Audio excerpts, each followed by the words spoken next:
Hi friends, welcome back to my channel. അപ്പോൾ ഇന്ന് വൈകുന്നേരം തൊട്ടിട്ട് രാത്രി വരെയുള്ള കാര്യങ്ങൾ ഉൾപ്പെടുത്തിയിട്ടുള്ള വീഡിയോ ആയിട്ടാണ് വന്നിട്ടുള്ളത്. അപ്പോൾ ഇതിൽ ഞാൻ 2 റെസിപ്പി ഉൾപ്പെടുത്തുന്നുണ്ട്. അപ്പോൾ ഇന്ന് ഡിന്നറിന് ഞാൻ പുട്ടും ചെമ്മീൻ മുളകിട്ടതാണ് ഉണ്ടാക്കാൻ കരുതിയിട്ടുള്ളത്. അപ്പോൾ ചെമ്മീനൊക്കെ കഴുകി വൃത്തിയാക്കി എടുത്ത് വെച്ചിട്ടുണ്ടായിരുന്നു. അപ്പോൾ ഇനി അതിന് കറിക്ക് വേണ്ടിയിട്ടുള്ള സവാളയിലൊന്ന് തൊലി കളഞ്ഞെടുക്കാം. അപ്പോൾ ആദ്യം കറി ഉണ്ടാക്കിയതിന് ശേഷം പിന്നെ സ്നാക്ക് ഉണ്ടാക്കാമെന്ന് കരുതി. ഞാൻ ഒരു സവാള തൊലിയെല്ലാം കളഞ്ഞ് കഴുകി വൃത്തിയാക്കി, പിന്നെ ഒരു അരമുറി തക്കാളിയും ഒരു പച്ചമുളകും എല്ലാം ഇട്ട് ഫുഡ് പ്രോസസ്സറിലിട്ട് ഒന്ന് നല്ല പോലെ ചോപ്പ് ചെയ്തെടുക്കുന്നുണ്ട്.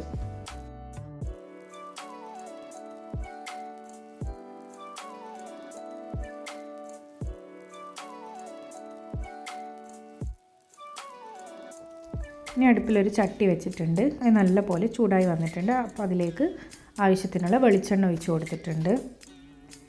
പിന്നെ ആവശ്യത്തിനുള്ള കടുകും ഇട്ട് കൊടുത്തിട്ടുണ്ട്. 1.5 ടീസ്പൂണ് കടുക് ഇട്ട് കൊടുത്തിട്ടുണ്ട്. പിന്നെ ഒരു 1/2 ടീസ്പൂണ് ഉലുവയും ഇട്ട് കൊടുത്തിട്ടുണ്ട്. ഇനി അത് നല്ല പോലെ ഒന്ന് ഇതായി വരട്ടെ. അങ്ങനെ കടുവും ഉലുവയും പൊട്ടി വന്നപ്പോൾ അതിലേക്ക് നമ്മൾ ചോപ്പ് ചെയ്ത് വെച്ച തക്കാളി, ഉള്ളി, പച്ചമുളക് മിക്സ് ഇട്ട് കൊടുത്തിട്ടുണ്ട്. എന്നിട്ട് അതൊന്ന് നല്ല പോലെ ഒന്ന് മിക്സാക്കി എടുക്കാം.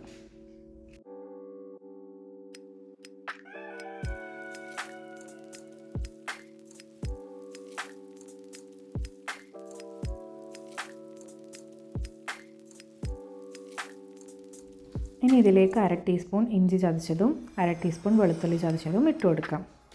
ഇത് ഞാൻ എൻ്റെതായ രീതിയിൽ ഉണ്ടാക്കുന്ന മുളകിട്ടതിൻ്റെ റെസിപ്പിയാണ്. എൻ്റെ വീട്ടിലൊക്കെ ഇങ്ങനെ തന്നെയാണ് മുളകിട്ടത് ഉണ്ടാക്കാറുള്ളത്. അപ്പോൾ അതേ റെസിപ്പി തന്നെയാണ് ഞാനും ചെയ്യുന്നത്. അപ്പോൾ ഇഞ്ചിയും വെളുത്തുള്ളിയൊക്കെ ഇട്ടതിന് ശേഷം നല്ലപോലെ വഴറ്റി കൊടുത്തിട്ടുണ്ട്. ഇനി നമുക്ക് പൊടികൾ ചേർത്ത് കൊടുക്കാം. അപ്പോൾ പൊടി ചേർത്ത് കൊടുക്കുന്ന സമയത്ത് ഫ്ലെയിം ലോ ആക്കിയിട്ട് വെക്കണം. അപ്പോൾ ഞാനിവിടെ 2.5 ടീസ്പൂൺ കാശ്മീരി റെഡ് ചില്ലിയാണ് യൂസ് ചെയ്യുന്നത്. അതിട്ട് കൊടുത്തിട്ടുണ്ട്. ഇനി ഇതിലേക്ക് ഒരു 1/4 ടീസ്പൂൺ മല്ലിപ്പൊടി ഇട്ട് കൊടുക്കാം. പിന്നെ ആവശ്യത്തിനുള്ള ഉപ്പും. ഇതിൽ മഞ്ഞൾപ്പൊടി ചേർക്കുന്നില്ല, മുളക് പൊടിയും മല്ലിപ്പൊടിയും മാത്രമേ ചേർക്കുന്നുള്ളൂ. ഇനി പൊടിൻ്റെ പച്ചച്ചുവ മാറുന്നത് വരെ ഒന്ന് നല്ലപോലെ ഒന്ന് വഴറ്റിയെടുക്കാം.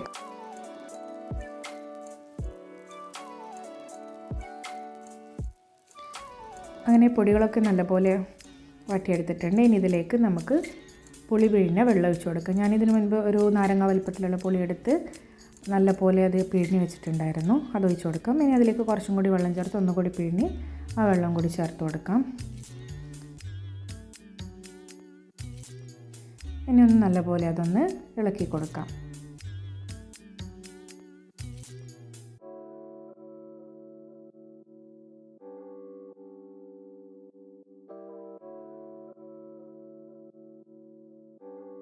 ആവശ്യമെങ്കിൽ നമുക്ക് വെള്ളം ചേർത്ത് കൊടുക്കാം. അപ്പോൾ എനിക്ക് കുറച്ചും കൂടി വെള്ളം ആവശ്യമായി വന്നു. അപ്പോൾ ഞാൻ കുറച്ച് വെള്ളം ചേർത്തിട്ട് നല്ലപോലെ മിക്സാക്കി കൊടുത്തിട്ടുണ്ട്.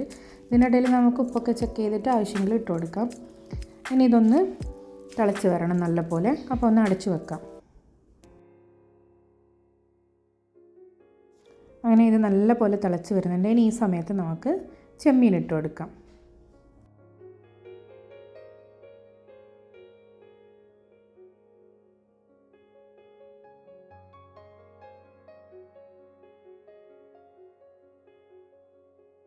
അങ്ങനെ ചെമ്മീനും ഇട്ട് കൊടുത്തിട്ടുണ്ട്. എന്നൊന്ന് ഇളക്കിയതിന് ശേഷം നമുക്ക് ഇത് അടച്ച് വെച്ച് ഒരു ലോ ടു മീഡിയം ഫ്ലെയിമിൽ അതൊന്ന് ചെമ്മീൻ വേവുന്നത് വരെ കുക്ക് ചെയ്തെടുക്കാം. അങ്ങനെ ചെമ്മീനൊക്കെ നല്ലപോലെ വെന്ത് കറിയൊക്കെ നല്ലപോലെ തിളച്ച് വന്നിട്ടുണ്ട്. ഇനി ഇതിലേക്ക് നമുക്ക് കുറച്ച് കറിവേപ്പില ഇതിന് മുകളിലായി ഇട്ട് കൊടുത്ത് ഫ്ലെയിം ഓഫ് ചെയ്ത് മാറ്റി വെക്കാം.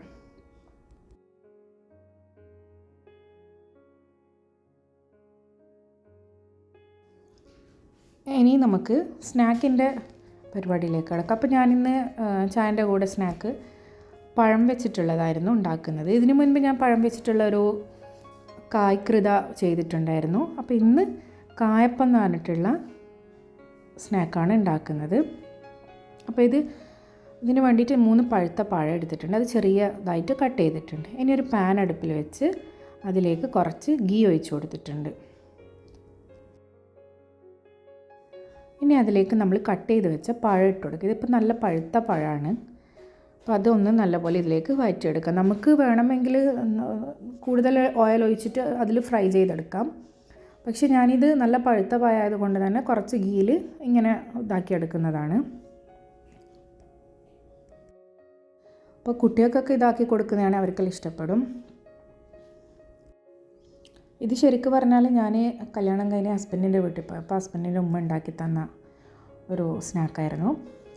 അപ്പോൾ എനിക്ക് കഴിച്ചപ്പോൾ ഇഷ്ടമായി, അങ്ങനെ പിന്നെ ഞാനും ഉണ്ടാക്കാൻ തുടങ്ങി. അപ്പോൾ ഇവിടെ ഇതിപ്പോൾ കുട്ടികൾക്കും ഹസ്ബൻഡിനും എല്ലാം ഇഷ്ടമാണ്. അപ്പോൾ ഞാൻ കരുതി അതുണ്ടാക്കുക. അപ്പോൾ ആ പഴമൊക്കെ നല്ലപോലെ വാടി വന്നപ്പോൾ അതൊരു ബൗളിലേക്ക് മാറ്റിയിട്ടുണ്ട്. ഇനി അതിലേക്ക് നമുക്ക് കുറച്ച് നട്ട്സ് ഇട്ട് കൊടുക്കാം. ഞാനിവിടെ കാഷ്യൂ നട്ടും കുറച്ച് കിസ്മിസുമാണ് എടുത്തിട്ടുള്ളത്.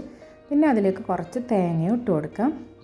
പിന്നെ ആവശ്യത്തിനുള്ള പഞ്ചസാര ഇട്ട് കൊടുത്തിട്ട് ഇതെല്ലാം കൂടി നല്ലപോലെ ഒരു സ്പൂൺ വെച്ചിട്ട് മിക്സ് ചെയ്തെടുക്കുന്നത്. ഇപ്പോൾ പഴുത്ത പഴമായതുകൊണ്ട് തന്നെ നല്ല ഇതായി വന്നിട്ടുണ്ട്. അപ്പോൾ നല്ലപോലെ മിക്സ് ആക്കിയതിന് ശേഷം ഇനി നമുക്കിതിനെ ഒരു പ്ലേറ്റിലേക്ക് സെറ്റ് ചെയ്ത് കൊടുക്കാം. ഇതിനു മുൻപ് ഞാൻ വേറെ രീതിയിൽ ഈ കായപ്പം ഉണ്ടാക്കിയിട്ടുണ്ടായിരുന്നു. നമ്മൾ പെട്ടിയൊക്കെ പോലെ ഫോൾഡ് ചെയ്തിട്ടുള്ളത്. അത് ചാനൽ തുടങ്ങിയ സമയത്ത് ഇട്ടിട്ടുള്ള വീഡിയോ ആയിരുന്നു. ഇത് വേറൊരു രീതിയിൽ ചെയ്യുന്നത്, സെയിം സംഭവം തന്നെ, പക്ഷേ ചെയ്യുന്ന രീതി മാറ്റം വന്നുള്ളൂ. അപ്പോൾ നമ്മൾ ആ പഴം ഇതൊക്കെ പ്ലേറ്റിൽ ഇതുപോലെ സെറ്റാക്കി കൊടുത്തിട്ടുണ്ട്. ഇനി ഒരു ബൗളെടുത്ത് അതിലേക്ക് ഒരു മുട്ട പൊട്ടിച്ചൊഴിച്ച് അതിലേക്ക് ആവശ്യത്തിനുള്ള പഞ്ചസാര ഇട്ട് നല്ലപോലെ ബീറ്റ് ചെയ്തെടുക്കാം. ഇനി നമുക്കൊരു പാനിൽ കുറച്ച് ഓയിൽ ഒഴിച്ചിട്ട് അതൊന്ന് എല്ലാ ഭാഗത്തേക്കും ആക്കിയെടുക്കാം. ഇനി ഇതിലേക്ക് നമ്മൾ ബീറ്റ് ചെയ്ത് വെച്ച ആ മുട്ട മിക്സ് ഇതുപോലെ ഒഴിച്ചിട്ട് ഫുള്ള് ചുറ്റിച്ചെടുക്കാം. ഇത് ലോ ഫ്ലെയിമിലിട്ടിട്ട് വേണം ചെയ്യാൻ. മുട്ട കരിഞ്ഞു പോകാൻ പാടില്ല. അതുപോലെ എന്നാലോ എല്ലാ ഭാഗവും നല്ലപോലെ മുട്ട വെന്ത് കിട്ടുകയും ചെയ്യണം. ഇതുപോലെ ചെയ്തെടുക്കാം.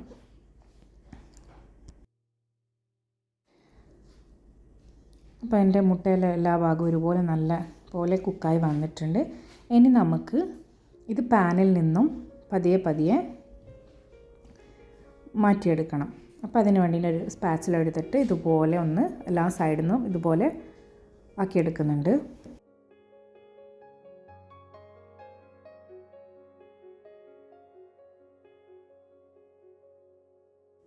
അങ്ങനെ മുട്ട എല്ലാ ഭാഗത്തുനിന്നും വിട്ട് വരുന്നുണ്ട്. ഇനി ഇതിനെ നമുക്ക് നേരത്തെ സെറ്റാക്കി വെച്ച ആ പ്ലേറ്റിലേക്ക് കമഴ്ത്തി കൊടുക്കാം. എന്നിട്ട് അതിൻ്റെ പഴത്തിൻ്റെ മേലെ ഇതുപോലെ പ്രസ് ചെയ്ത് കൊടുക്കാം. ഇതാണ് ഞാൻ പറഞ്ഞ ഒരു രീതി. ഇതിന് മുൻപ് ഞാൻ ചെയ്തിട്ടുണ്ടായത് ഈ ഫ്രൈയിങ് പാനിൽ മുട്ട ചുറ്റിച്ചതിന് ശേഷം ഈ നമ്മൾ പഴം മിക്സിയിൽ അതിലേക്ക് വെച്ചിട്ട് പെട്ടി പോലെ ആ മുട്ട ഇതിനെ ഫോൾഡ് ചെയ്തെടുക്കുകയാണ് ചെയ്തിട്ടുണ്ട്. ഇതുപോലെ കേക്ക് പോലെ കട്ട് ചെയ്ത് എടുത്തിട്ടുണ്ട്. അപ്പോൾ അതവിടെ മാറ്റി വെച്ചിട്ടുണ്ട്. അപ്പോൾ ഞാൻ വിചാരിച്ചു ഇനി ബാക്കി കഴുകാനുള്ള പാത്രങ്ങളെല്ലാം പെട്ടെന്ന് തന്നെ കഴുകിയെടുക്കാം.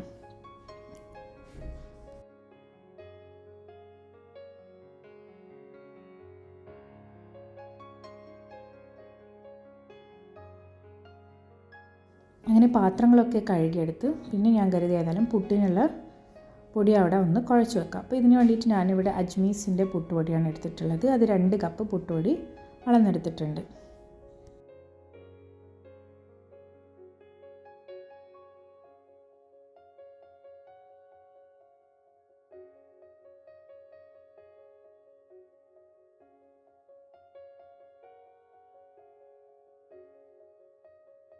ഇനി അതിലേക്ക് ആവശ്യത്തിനുള്ള ഉപ്പും ചേർത്ത് കൊടുക്കാം. ഞാനിതുപോലെ പാക്കറ്റ് പൊട്ടിച്ച് പിന്നെ ഇതുപോലെ ക്ലിപ്പിട്ടിട്ടാണ് ബാക്കിയെല്ലാം സൂക്ഷിക്കൽ. അപ്പോൾ ഉപ്പ് ഇട്ട് കൊടുത്തതിന് ശേഷം നല്ലപോലെ കൈ കൊണ്ട് മിക്സ് ചെയ്തെടുക്കാം. അപ്പം ഞാനിവിടെ 2 കപ്പ് പുട്ടുപൊടിയാണ് എടുത്തിട്ടുള്ളത്. അപ്പോൾ അതേ സെയിം ഗ്ലാസ്സിൽ തന്നെ 2 കപ്പ് വെള്ളം ഒഴിച്ചിട്ട് ഇതിപ്പോൾ കുഴക്കൊന്നും ചെയ്യില്ല, അങ്ങനെ അങ്ങ് അടച്ചു വെക്കും.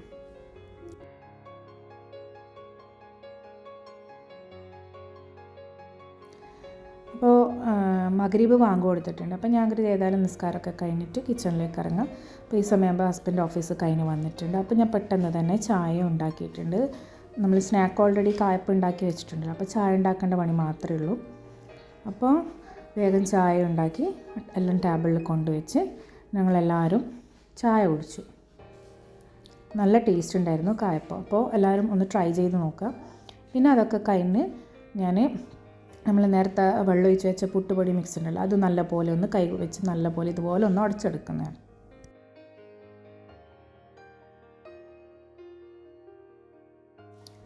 ഇനി നമുക്ക് പുട്ട് ചുട്ടെടുക്കാം. ചുടുന്നതെല്ലാം എല്ലാവർക്കും അറിയാമല്ലോ. സാധാ തേങ്ങ ഇടുക, കുറച്ച് പുട്ടുപൊടി ഇടുക, വീണ്ടും തേങ്ങ, ആ സെയിം പ്രോസസ്സ് തന്നെ.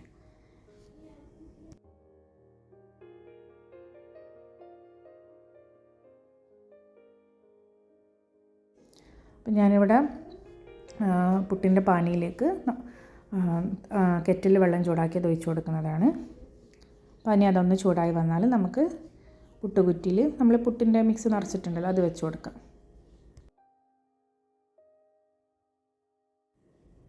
അങ്ങനെ എൻ്റെ പുട്ടിൻ്റെ ആവി ഇവിടെ വന്നിട്ടുണ്ട്. അപ്പോൾ ഇനി നമുക്ക് പുട്ടെടുത്തിട്ട് ഹോട്ട് പോട്ടിലേക്ക് മാറ്റാം.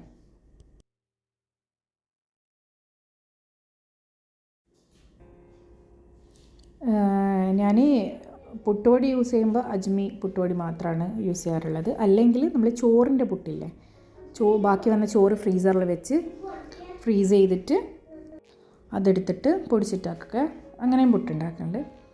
പിന്നെ കുറേ കഴിഞ്ഞതിന് ശേഷമാണ് ഞങ്ങൾ ഡിന്നർ കഴിക്കാൻ നിന്നത്. പിന്നെ അത് രാവിലത്തെ ചപ്പാത്തിക്ക് ഉണ്ടാക്കിയ കടലക്കറി ഉണ്ടായിരുന്നു. പിന്നെ നമ്മൾ ചെമ്മീൻ കറിയും പിന്നെ ഞാൻ കുറച്ച് ഫ്രൂട്ട്സൊക്കെ കട്ട് ചെയ്ത് വെച്ചിട്ടുണ്ടായിരുന്നു, അതൊക്കെ കൂട്ടി ഡിന്നർ കഴിച്ചു. എല്ലാം കഴിഞ്ഞു. വീണ്ടും പാത്രം കഴുകലാണ്.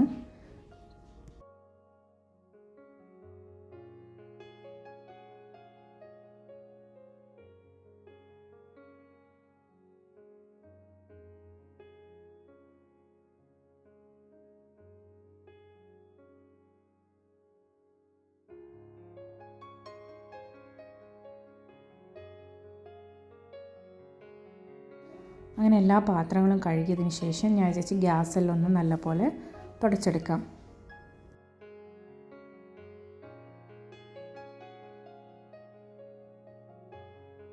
അങ്ങനെ ഗ്യാസ് തുടക്കലും പണികളൊക്കെ കഴിഞ്ഞ് ഇനിയിപ്പോൾ രാവിലത്തേക്ക് വേണ്ടിയിട്ടുള്ള അരിദോശക്കുള്ള പച്ചരി കുതിർത്തി വെക്കുന്നതാണ്. അപ്പോൾ ഞാനിവിടെ ഒരു ഗ്ലാസ് അരി കുതിർത്തി വെക്കുന്നതാണ്. അപ്പോൾ ചെമ്മീൻ കറി ബാക്കിയുണ്ടായിരുന്നു. അപ്പോൾ ഞാൻ കരുതി അരിദോശ ഉണ്ടാക്കാം. അപ്പോൾ അതിനുള്ള പച്ചരി എടുത്ത് അത് നല്ലപോലെ കഴുകിയിട്ട് അവിടെ കുതിർത്തി വെച്ചിട്ടുണ്ട്. അങ്ങനെ എൻ്റെ കിച്ചണിലെ ഇന്നത്തെ ഡ്യൂട്ടി കഴിഞ്ഞിട്ടുണ്ട്. അപ്പോൾ എല്ലാം ഇതുപോലെ നല്ല ക്ലീൻ ആക്കി വെച്ചിട്ടുണ്ട്. അപ്പോൾ ഇനി എനിക്ക് ആ സിങ്ക് ഒന്ന് ക്ലീൻ ചെയ്തെടുക്കാനുള്ളത്. അപ്പോൾ അതൊന്ന് പെട്ടെന്ന് തന്നെ ക്ലീൻ ചെയ്തെടുക്കട്ടെ.